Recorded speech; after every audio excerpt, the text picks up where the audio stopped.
II mission is a test mission of the Orion space capsule. Artemis II will be the first time we put humans on this rocket. We're going back to the moon because it's the next step in our journey to Mars. We were always going to the moon. Pushing ourselves to explore is just core to who we are. That's a part of being a human. And liftoff. We shall return. Continuing to test out every bit of Orion. Coming back to Earth, 7 miles a second. When humanity sets big goals, we can bring together genius from around the world. You have the best people on planet Earth putting this vehicle together. That's what's up. To innovate for the benefit of humanity and to inspire the world through discovery. And here we go.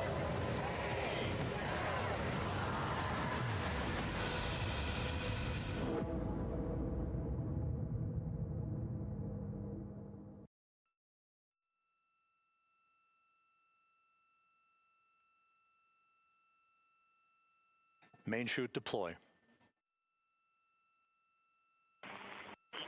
And we have 3 good main chutes. Houston Integrity, splashdown, sending post-landing command now. Splashdown confirmed. Copy splashdown, waiting on VLDR. Splashdown confirmed at 7:07 p.m. Central Time, 5:07 p.m. Pacific Time.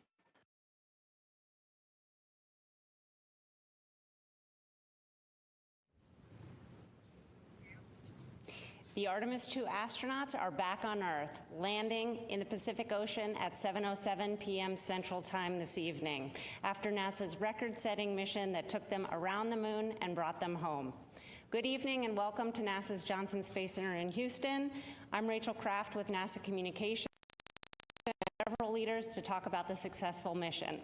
They are Amit Kshatriya, Associate Administrator, Dr. Lori Glaze, Head of the Artemis Programs, Rick Henfling, Entry Flight Director, Howard Hugh, Orion Program Manager, and Sean Quinn, Exploration Ground Systems Program Manager. We'll hear briefly from them and then take questions from here in the room and on the phone. And with that, we'll start with Amit. Good evening.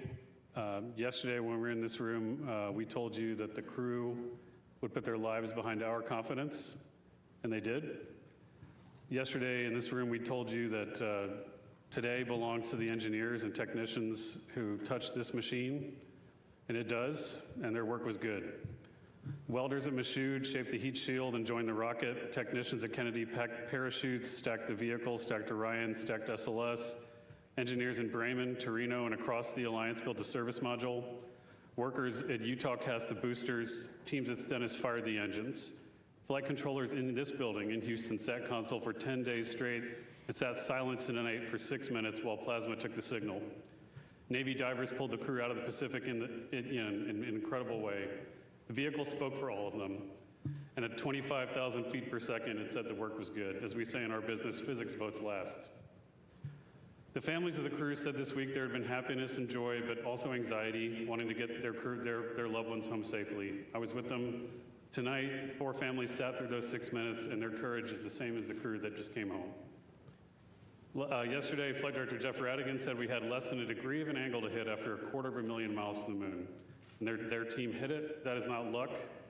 That is 1,000 people doing their jobs. You all heard the crew's words during the mission. They were incredibly inspirational. They carried the torch from Apollo through station and around the far side of the moon. Their words belong to them. We'll get to hear from them as soon as they're back here. But tonight belongs to the team that built the machine that they wrote.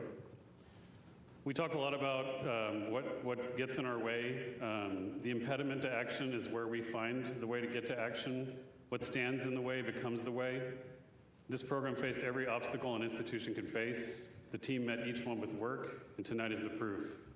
But that work needs to continue. The path to the lunar surface is open, but the work ahead is greater than the work behind us. It always will be. 53 years ago, humanity left the moon. This time we return to stay. Let us finish what they started. Let us focus on what was left undone. Let us not go to plant flags and leave, but to stay. With firmness in our purpose, with gratitude for the hands who built the machines, and with love for the ones that we carry with us. Welcome home, Integrity.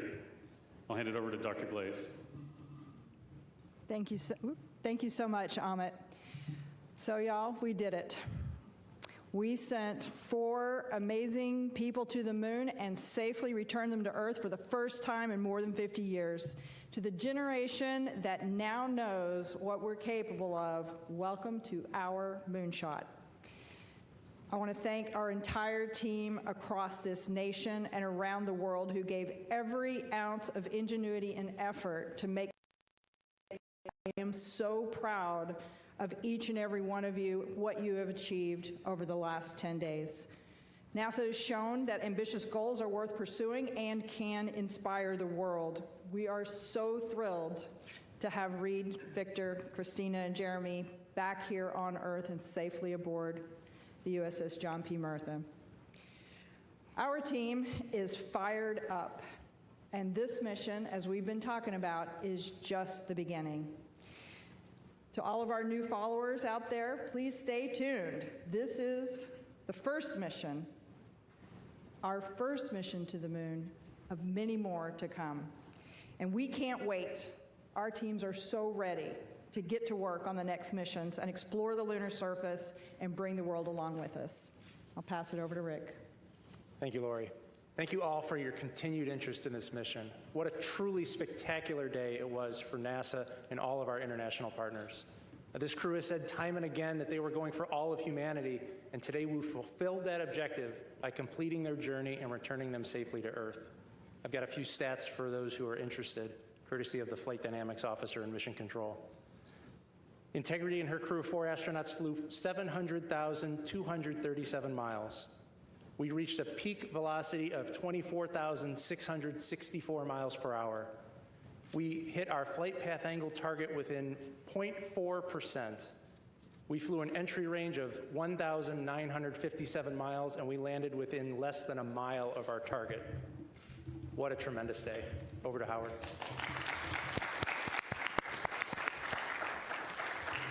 Thank you, Rick, and thank you to the flight control team. What an outstanding job. Wow, what a fantastic day. I mean, we've dreamed as a team of reaching this day, and appreciate Amit's comments. I mean, so many people have worked very hard, tirelessly to get this day. I think this mission has been historic and has demonstrated new capabilities for Orion spacecraft, has taken our crew farther than any crews that have ever gone to the moon and back safely. 252,756 miles, and that is a fantastic feat. We got a lot more to do, and I'm so happy that we get to have this moment, but we're gonna have a lot of these moments coming up. And I want to thank the entire Orion team. They have worked tirelessly, they've dedicated many hours, they've committed to excellence and innovated and attacked challenges that we've come up with for both our NASA team, our industry partners, and our European team as well. We did it together. We brought the crew home safely. They deserve a round of applause. It was a terrific day for them as well. And I want to thank the crew. They have been a fantastic inspiration to our teams as well. You've heard their messages. We are so happy they're back on the ground. We can't wait to see them as well. And finally, you know, we've learned a lot from this mission. Number one was bringing the crews home safely, but it's also a test flight. And like Amit said, we have work ahead of us to be done. We're gonna learn from this mission, we're gonna look at the data, and we're gonna move forward.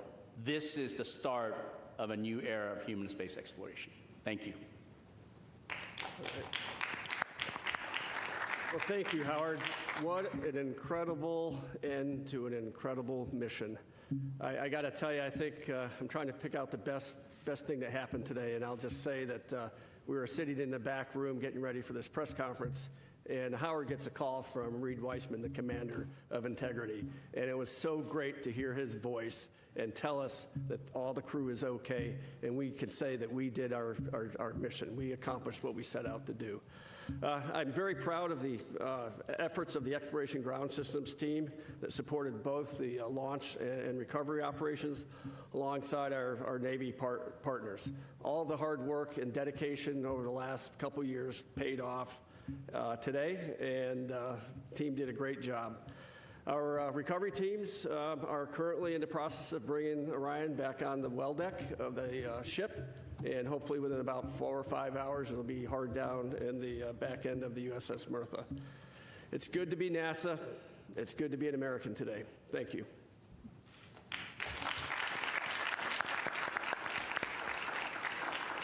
All right, it's time now for questions. We'll start here in the room and take several from the phone.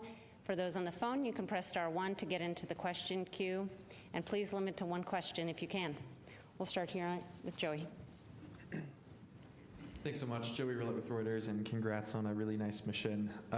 Curious to hear more about how the astronauts are doing, where are they going to sleep tonight, and then also, when do you guys expect to announce the crew for Artemis III? Thanks. So the answer to your second question, Joey, is soon. I will not put units on that value, but soon. Rick, you want to talk about the crew, what they're doing? Yeah, we saw the crew a number of times after they got out of the spacecraft. We saw them on the front porch. Everybody was happy and healthy. I saw Victor as he was sitting on the edge of the helicopter on the flight deck of the ship, and he was smiling and in good spirits. And everything we've been hearing from the surgeons is the flight crew is happy and healthy and ready to come home to Houston.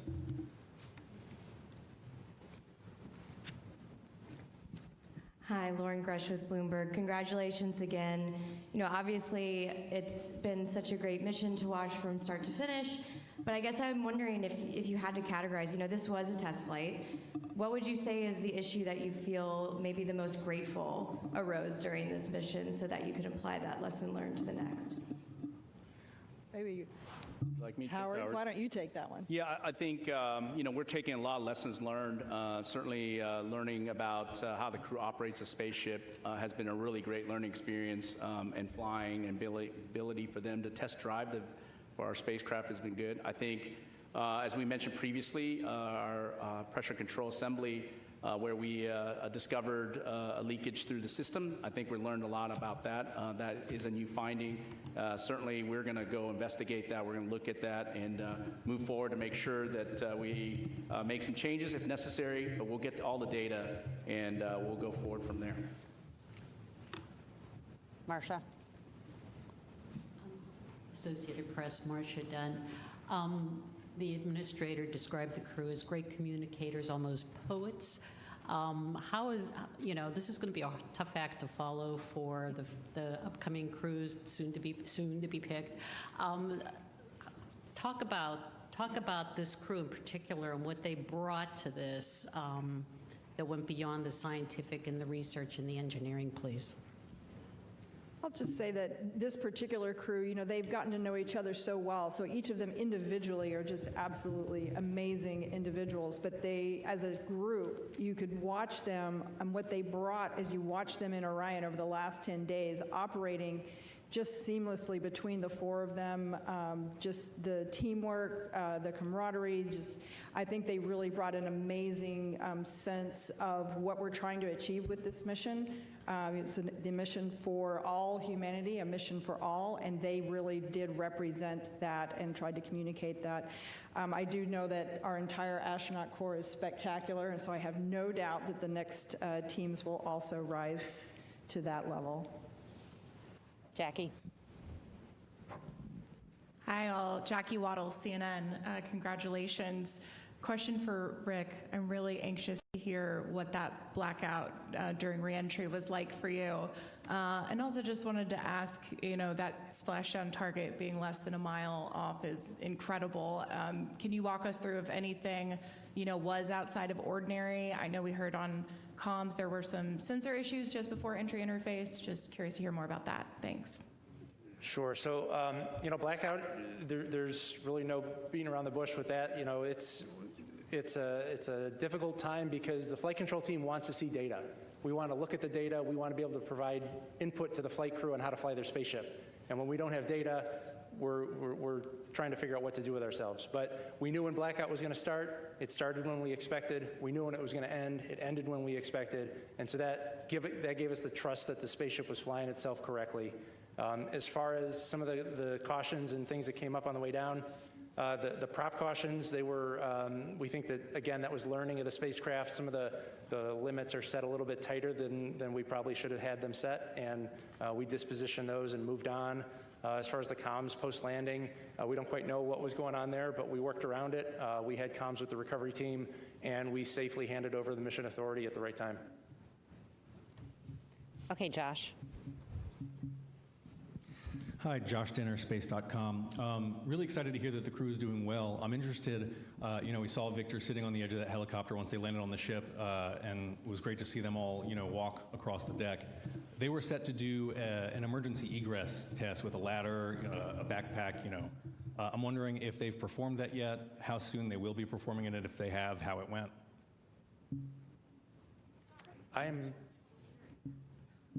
I'm not familiar with an emergency egress test post-landing. Given that this was a test mission, the number one goal was to get the flight crew out of the spaceship as fast as we could, and we weren't looking at any post-landing objectives. Yeah, we did do, I think, back when we were back on the launch pad, we did, during the CDDT, we did an emergency egress, but yeah, that's the only one I'm aware of that is that test. Yeah, but we'll check on it for you. Eric. Eric Berger, Ars Technica. Congratulations on making what I know is really hard look easy. It was a beautiful mission.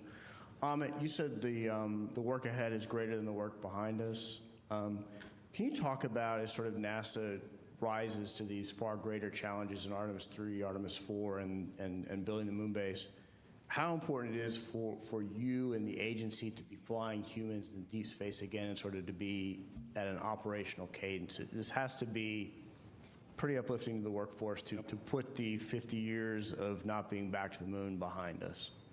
Yeah, it's huge. I mean, flight cadence and iteration is the key to reliability and safety. We were waiting to fly this mission for several years. A lot of that was because of the issues we saw during Artemis I and making sure we did that the right way, and we tried to make sure the machine was perfect before we flew it. But the real way to do that is to keep iterating, to keep flying, keep learning, keep getting data in the flight environment. So that piece of how we've changed the architecture and demanding that higher cadence is going to be, I would say, mandatory for us to be successful. We need that muscle memory to exist. We need the data to keep coming in, and we need to be able to quickly iterate and change the machine as we learn from it. Everything we learned from Artemis II, we're going to get right after it, but I would say it's essential. Okay, Irene. Irene Klotz with Aviation Week and Space Technology for Amit.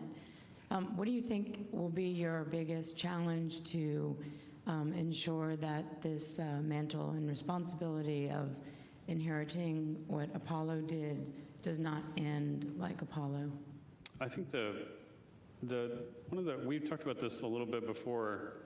What the architects of Apollo, Gilruth, von Braun, Siemens, Mueller, what they really wanted to do when they were given the challenge of expanding the range of action to the moon was to learn to live and work in space for a long time. They wanted to do that first. I talked a little bit about this with Rob earlier. I think, and of course, because of the nature of the environment they were in, they were in a race. They achieved their objectives. They were geopolitical as well as technological. But once it was done, it was done. And I think the foundation they wanted to build on is what we went to afterwards. So we wanted to, investigate reusability with shuttle. We did that. We wanted to learn to live in space for a long time with station. We've got to that point now, 25 years of occupation. And now it's interesting. I think where we are with the program is kind of where they wanted us to be before they decided to go do that, to actually enable a sustainable presence, to learn how to live and work there for a long time. So, it's a weird irony of history that, it took that long for us to do that, but we weren't sitting idle while that happened. We developed the capability to have an enduring presence, in space, and now we're going to take advantage of that now that we've reached back to the moon. Okay, we'll take one more in the room from Ken Chang, and then we'll go take several from the phone. Hi, Ken Chang from New York Times. I guess for Rick and everybody else, can you talk about what the last 13 minutes were like? There had to have been some anxiety, and what was the moment where you could finally relax, and when did you start celebrating in Mission Control? Well, certainly there's anxiety. If you didn't have anxiety bringing this spacecraft home, you probably didn't have a pulse. I have a lot of trust in my team. We've got all flight controllers in the room on entry day went through a rigorous training process, and they are the system experts on their respective part of the spacecraft. And so while there's anxiety, there's a lot of confidence because the team is there to do a job, and we've trained well, and we executed well. We all breathed a sigh of relief once the side hatch opened up. That's when we brought the team in. We said a few words with the flight controllers. And then we turned around to the families and waved to the families and gave them a thumbs up. And we all watched as a flight control team as each of the 4 astronauts got out of the spaceship and were hoisted up onto the helicopters. It was a great day. Okay, we'll take several questions from the phone now. The first one is from Micah Maidenberg with the Wall Street Journal. Hey, good evening. Question for Lori or Howard. I know it's very, very early here, but any initial thinking about the heat shield performance relative to Artemis I? And could you walk through how the heat shield will be assessed in the coming weeks and months? Thanks so much. So I'll just start, and then I'll hand it over to Howard. How's that? So, initially, we gathered a lot of data already. Certainly, you saw there were aircraft that were positioned in order to do some imagery and collect data. So we've got some of those data that can be analyzed in the coming days and weeks. We also had divers below the surface that took imaging of the heat shield before it was brought onto the Mertha, so that we could understand exactly what state it's in after it landed. And so I think we've already begun the data gathering piece of it. I'm sure there'll be more assessments once we get on the ship. And then Howard, why don't you talk kind of what the next steps are? Yeah, we already have 2 of our heat shield experts on board the ship. And so when we get the crew module into the well deck, and we'll do some inspections right off the bat. Like Lori said, we've got underwater divers that are taking pictures. And then after that, once we've inspected that on the ship, we'll transfer back to Kennedy Space Center. We'll have opportunity to look in detail and do scans of the heat shield, and we'll have a lot of good data from that. We also captured a lot of great imagery. Obviously, we haven't had time to digest all that data, but we will in the next several days and make sure we understand if there's anything that happened that was anomalous. But we're very excited. The team is very excited to get that data from both the imagery and seeing it live in person. Next up is Jackie Mogensen with Scientific American. Hi, thanks for this. I wanted to follow up on one of the earlier questions about the astronauts. I was curious if it might be possible to tell us a little bit more if we know about what the astronauts will be doing in their first days back on Earth, what their first meal might be or activities with their families. Thanks so much. Well, the top priority is going to be to get them promptly back to their families here in Houston. As far as the specifics, I'm sure each of the crew members has something special planned with their families, and that'll be the priority, is for them to take some time and spend with their loved ones. Yeah, I'm not sure we answered it, but we do anticipate them arriving back here in Houston 12 to 24 hours after splashdown, so that would be between 7 in the morning and 7 in the evening tomorrow. Next on the phone is Jeff Faust with Space News. Good evening. I wonder if you can talk through what the processing of the Orion spacecraft is going to be now that it's back. What point do you sort of extract all of the lessons learned from the mission and start applying them to Artemis III in order to have that mission ready to go launch in about a year's time? Thanks. Yeah, we will have what we call a quick initial 30-day report that we will put together. Every team will be doing their due diligence and analyzing all the data we have. The crew module will get transported back to Kennedy Space Center.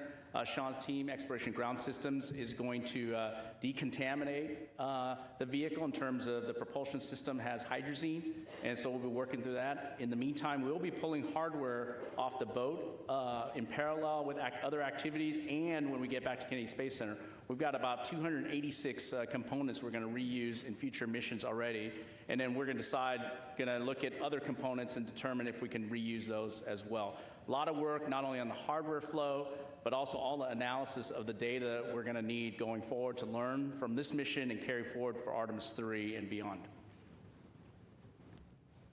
Okay, we'll take one more from the phone and then come back here into the room. The next question is from Richard Trudeau with Orlando Sentinel. Hi, thanks again for taking the time. This is another question for Howard.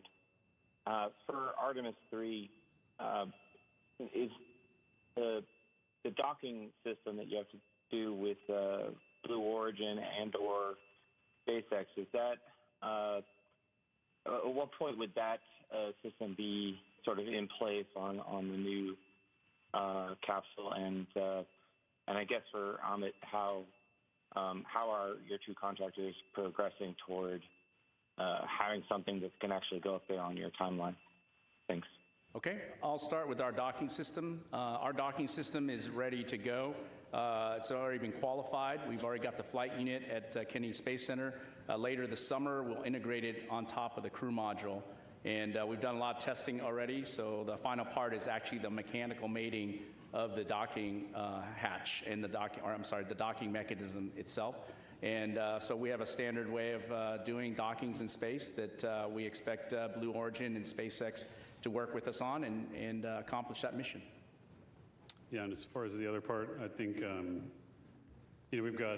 we're in a massive test campaign. We've got a huge test coming up of the Blue Origin Mark I lander, which will be the kind of smaller version of the lander they want to use to attempt the landing missions. There's going to be a test flight of that this year.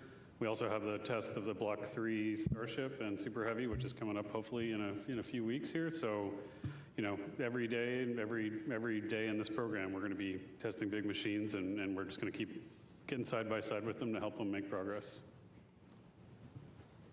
Okay, Jackie, and then we'll come back to the other side of the room. Thank you, Jackie Goddard for the Times of London. My question is for Howard. As a little boy, you were inspired by Star Wars. I wondered if today is better for you than Star Wars, and for future space travelers looking back at today, what should they see as being the significance? Thank you. Wow, you might be watching my old interviews or something, but I would say 1,000, I don't know what the number is, thousands of times better. I would say that I shared a moment with my father. He took me to see Star Wars. He's not alive today.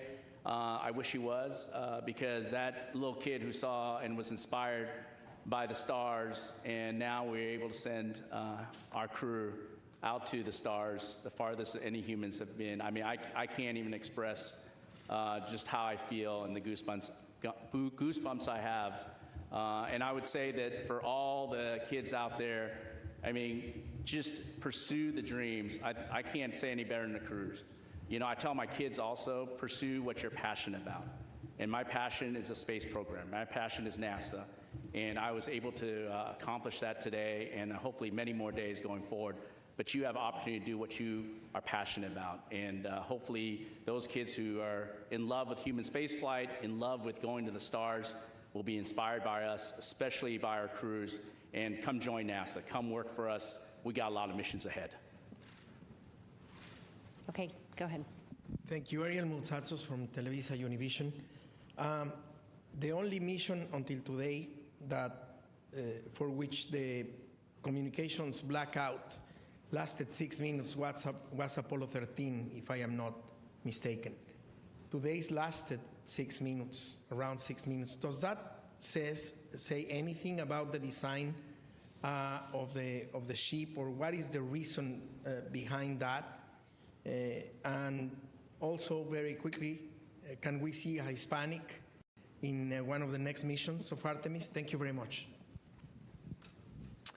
As far as the duration of the blackout, a lot of that, that's just dictated by the physics of the approach trajectory. The Orion spacecraft, when you get enveloped by plasma that's thousands of degrees, the radio frequency of the antennas just can't shoot through that. On the space shuttle, we were lucky we had the tail, and we had an antenna up on the tail, and it took us a while to figure that out, that was a way to keep calm. For Orion, it was 6 minutes, but it was predicted, and it played out exactly as we predicted, so that just gave us confidence that it was flying the way it was supposed to. Will. Hi, thank you. Will Robinson-Smith with Spaceflight Now, and congratulations again tonight. A question for Rick. The whole flight operations team has been exceedingly busy throughout the course of this mission, in preparation for this mission. I imagine there will be a little bit of breathing room now that the crew is back safely on Earth, but when do you kind of get the band back together to start prepping for Artemis III, and will it be the same complement of flight directors that we saw for Artemis II? Thank you. Well, you're right that the next mission is right around the corner, and we'll take the lessons learned from Artemis II. We learned a bunch on how to fly people in space, both from a vehicle operations, but also from how to run a control room with a deep space mission. And when the time is right, we'll get back into flight-specific training. And we've got a core group of about 30 flight directors, and they're all extremely capable. And I think anybody who's assigned to that next mission is going to be as successful as the three of us, myself, Judd, and Jeff. Yes, we'll take you. Tom Clark with Sky News. Congratulations on a very successful mission. Amit, you spoke yesterday of there only being irrational fears. I wonder if you succumbed to any, and if so, what they were. But more after such a successful test flight, how much of a boost is this to NASA's confidence in its wider mission to stay on the moon? For the campaign, this is a huge step, for us to build confidence, not just in our understanding of how this machine performs, but just that this organization can rise to the standard of qualifying a vehicle like this for crewed flight. I think that's huge. It took a lot of discipline and a lot of changes between Artemis I and now to get there, and the team really rose to the equation. These folks here, they did a tremendous job of instilling the amount of discipline and rigor and belief in the qualification standards to make sure this is going to work. And so to me, that was almost the biggest objective of this mission, was to prove to ourselves that we could move to crewed flight, but maintain the same level of risk knowledge and understanding, but also really focus on what that looks like. To your point, it is when you fly the crew, when you fly any crew, you can be paralyzed. You can almost be paralyzed by risk because you become so close to them. You understand what's at stake when you with the families. You understand what's at stake. But the crew knows this, and we have to do it too. But organizationally, understand that what we do is we take calculated risks, and that it's going to take risks to explore. But you have to make sure you find the right line between being paralyzed by it and being able to manage it and bound it the right way. Okay, Andrea. And then after that, we'll come to Michael, and then take several on the phone. Andrea Leinfelder of the Houston Chronicle. This question's for Rick. I enjoyed seeing the flight controllers storm into a white flight control room, and I was just wondering, were those the controllers from the back room? Were there people who were off duty who just couldn't be away? And why was it important to open the room to them and to let more of the Houston workforce celebrate that moment? Thanks. That was anybody. I made a call out to anybody who had worked the mission, no matter what shift or what room you were sitting in, to come into the room and just soak in the moment with the rest of the operations team. They all deserved it. They worked tremendously hard, both pre-flight and during the mission, and it was a time for us to celebrate together before celebrating outside of that room. Okay, Michael. Hi, Michael Atkinson, Houston Public Media. Congratulations again. My question is also for Rick. I think that we've asked the crew several times if they've felt the weight of this moment, and I'm curious if you felt, or if your other flight directors felt the weight of this, that as you were going through all this, you're like, this is what Gene Kranz felt, this is what Chris Kraft felt. Did you ever feel that moment? There were a couple of times where you have a lull in the shift, and you can kind of sit back in your seat and just look out the window. I do that at ISS a lot when I work down the hall working in Ficker 1. You just enjoy the view. As I worked early in the mission on the planning shift, the moon was getting bigger and bigger, and it was fun to just sit and watch the moon get bigger. And then as we worked on the entry -1 day shift yesterday, and then on the entry shift, it was fun to watch the Earth get bigger. And it was fascinating to watch orbital mechanics take over. And in the last day when I took the console, I think we were, earlier this morning, I think we were over 50,000 miles away from Earth. And we made up that last 50,000 miles in the last 8 hours. And it's a fun job to do. All right, we'll take several questions from the phone. We have Anthony Leone with Spectrum News. Oh, it's Milioni with Spectrum News. Thank you so much for taking our questions. This is certainly a historic moment. NASA has kicked off the return of humans visiting the moon. How does it feel to write this new chapter in our history book?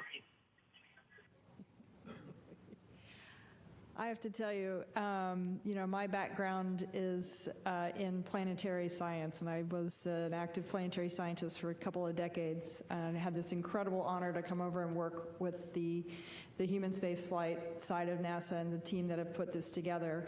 But as someone who has been interested in what we can do in exploring the moon and going beyond low Earth orbit, I think the weight of this mission and just how incredibly impactful it is that we have actually achieved this. During our lifetimes here, we have done this, right? When I was, Apollo was when I was a child, and to be here now and say, we actually did this, we've gone back and we're gonna go build a moon base. We are going to have an enduring presence on the moon.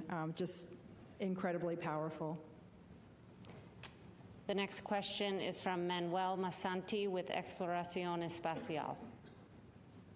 Thank you so much. Congratulations to everyone. Manuel Masanti with Exploración Espacial. NASA showed one more time that space is a unifying force around the world with a crew that connected so well with people that doesn't matter which country. How important was, for anyone in the panel, how important was this mission for the agency and for the future of the Artemis program?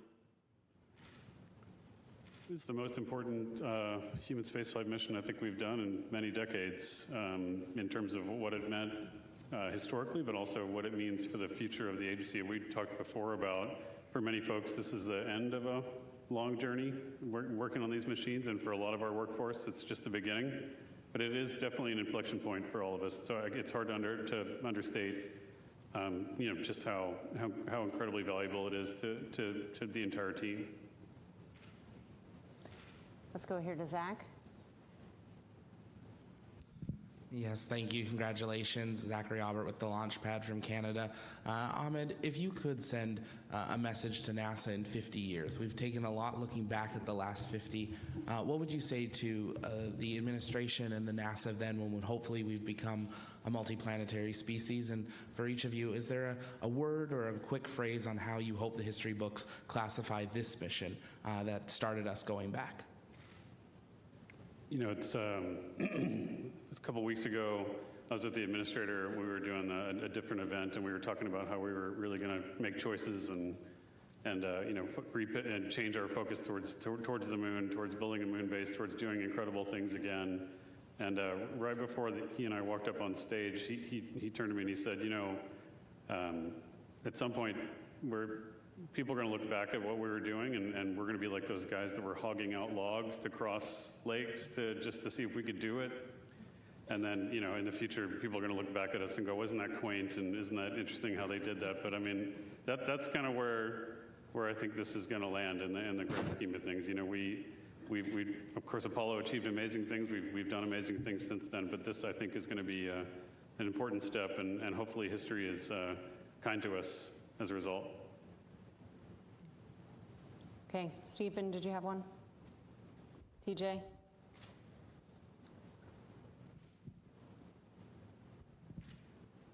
TJ Musco with the Epoch Times. Thank you all so much, and congratulations again.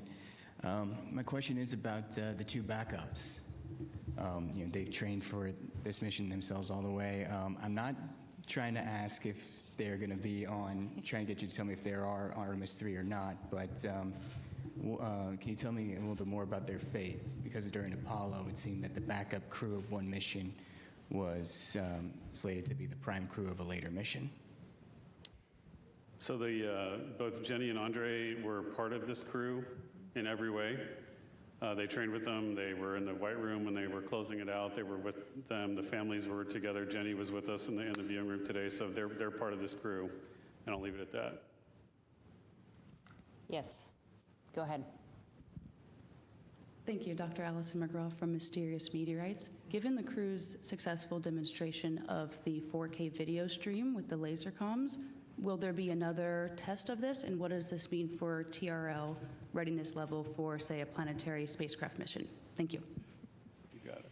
I think we've had an incredible demonstration of the optical communications and the 4K video streaming that was just fantastic. I think we've really shown that this is an amazing capability that we'd certainly like to implement in the future.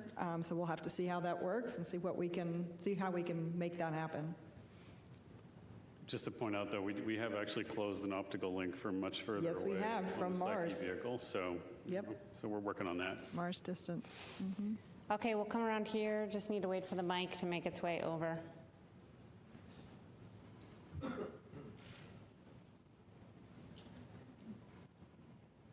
thank you again for doing this, and again, congrats on just such an amazing mission. Beverly Casillas for Space Scout here, and I just had a quick question. We've seen some really incredible imagery throughout the course of this mission. It's been great, to get that downlinked quickly with the laser comms. And I'm curious how much of that imagery that was taken during the mission on board has been downlinked, and how much of that still remains on the spacecraft to be recovered later. Thank you. I don't happen to know the official stats, but we can certainly follow up with you at a later date.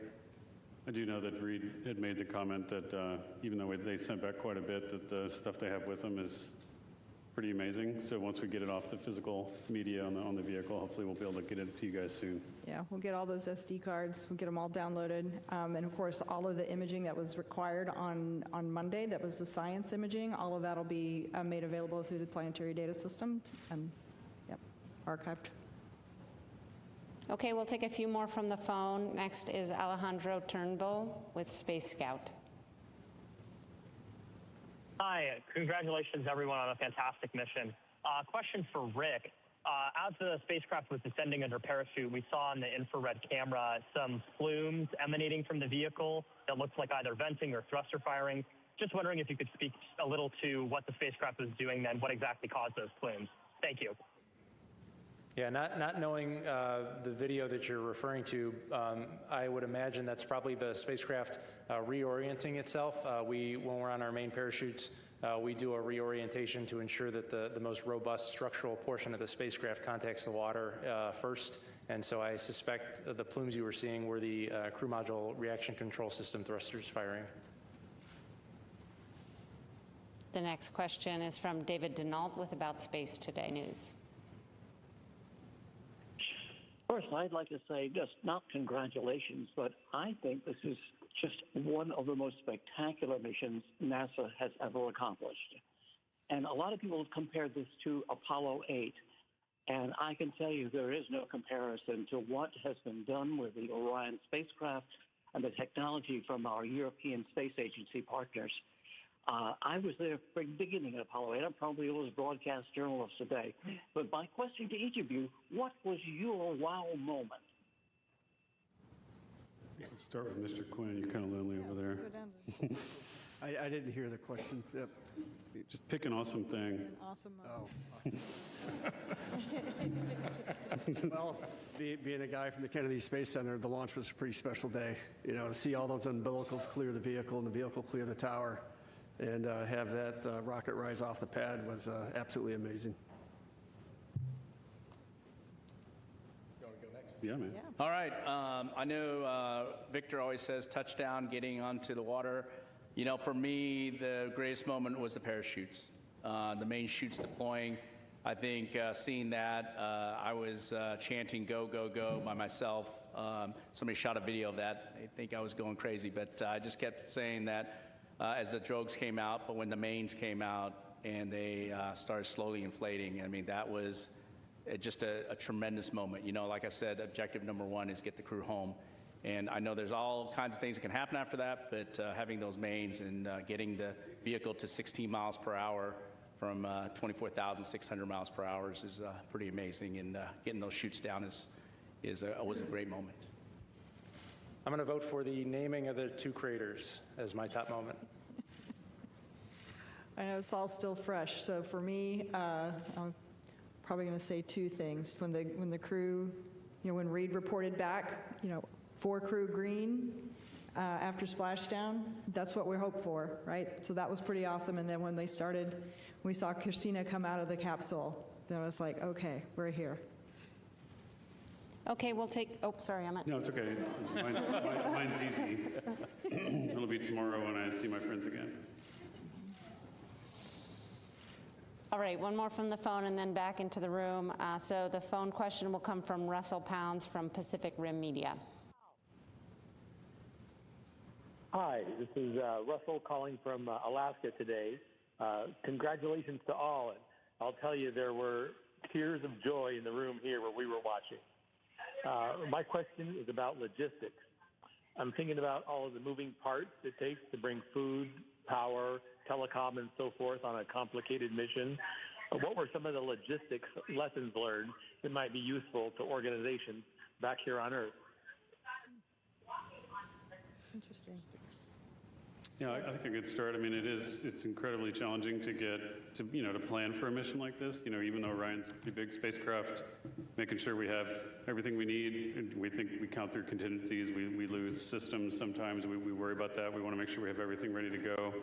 I will tell you, though, that, just having thought about this for a while, the logistics of flying a 10-day mission, even this far away, pales in comparison to the logistics of keeping crew on space station constantly going. So I would say that a lot of our logistics learnings have been derived from that. That's not just, consumables and water and gas, et cetera, but it's also thinking about the reliability of the systems and when they're going to fail. It's hard to predict sometimes, how to do that, sparing the machine and making sure we have everything pre-positioned in the event that we have failures. That comes from a lot of learning, both pre-flight and in-flight. And so, but in-space logistics is going to be a huge challenge for us going forward as we really contemplate a moon base, but hopefully we'll be able to feed forward, lessons from obviously this mission, but I think from Space Station Together as we build that moon base. Okay, we'll take a few more here in the room. We'll go in the middle there. Hi, Jishnu Nair, Houston Business Journal. Echoing congratulations on a great mission. While we were following along, we had a lot of voices from the space industry, especially here in Houston, kind of chime in and express their support and as well. And I know that a lot of those companies are working on specific NASA proposals or submissions, but in general, how would you say you'd like to see the industry kind of respond to the kind of achievement that NASA has done here and hopes to continue with Artemis? I'll take the first stab on that one. How I'd like to see industry respond is to take this as not just the inspiration, but the challenge. You've heard that we really want to speed up our cadence and be able to return our crew back to space within a year and to the surface of the moon in 2 years. In fact, hopefully land on the moon twice in 2028. In order to do that, we're not going to be able to do that alone. We need all of industry to work and come along with us, and they need to accept that challenge and come with us and really start the production lines that are going to be required in order to achieve that goal. Okay, let's hear in the white hat.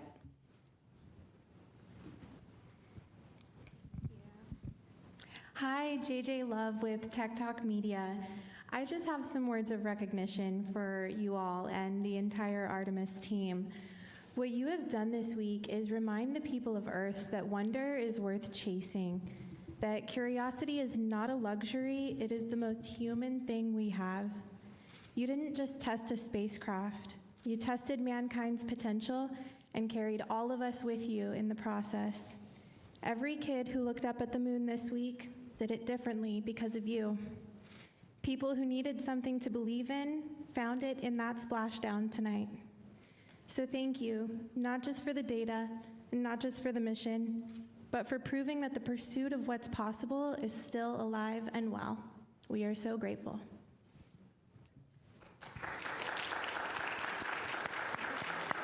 Thank you for that. Very well said. Thank you for that. I would tell you that, for everybody listening, this is the taxpayers' program. The people paid for this. The people invested in this. They invested in all of the things that we do, and so we're grateful for the support. Okay, we'll take a couple more questions, and then we'll go ahead and wrap. We have one here, and then further back. Hello, congrats. Emily Martin from Ciel Espace France. Reed Wiseman addressed a shout out to the ESM right after it separated from Orion, saying that it powered their journey on the moon with perfection. I was wondering what comments you might have on the performances of the ESM and on the future of that collaboration with Europe. Yeah, I would say that the European Service Module in general performed as expected. I know we learned a little bit about the pressurization system, and we'll work on that. But overall, really great part of our spacecraft. Really appreciate our European partnership. We do have continued partnership with them for Artemis III, 4. We're building ESM-5 as well, and we'll continue to do that as we move forward.